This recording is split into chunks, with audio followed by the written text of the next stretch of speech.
The Fault in Our Stars is perhaps the most recent one on your list, Jack. Yeah. Which is such a brilliant one in terms of pop culture. But tell us why you chose that, how you landed on it. You know, The Fault in Our Stars was the one book on my list that I really ruminated on for a while because I couldn't decide whether it belonged there. And then almost the fact that I had sat and had that conversation with myself was what made me certain that it did.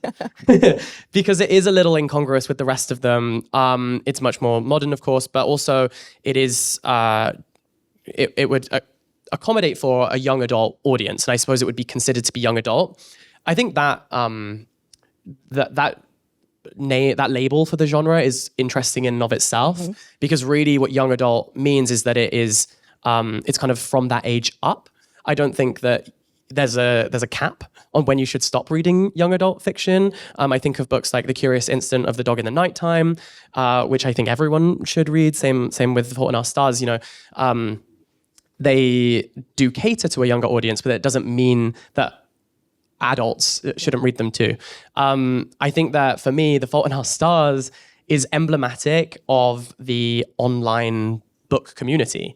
To me, I don't know about for anyone else, but I was a Tumblr boy. And this was the first book I saw people being excited about that wasn't something that we'd read in school or that I'd read as a child. I was a teenager, and it was a book that I wanted to read in my free time, in the same way that I would go and see films or listen to music in my free time. This was the first book that I did that. And then that led to maybe like The Hunger Games and all sorts of things like that.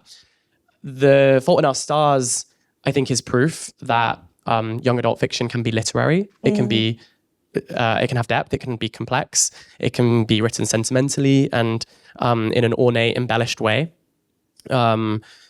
You know, it taught me what a metaphor was. But also it's persisted.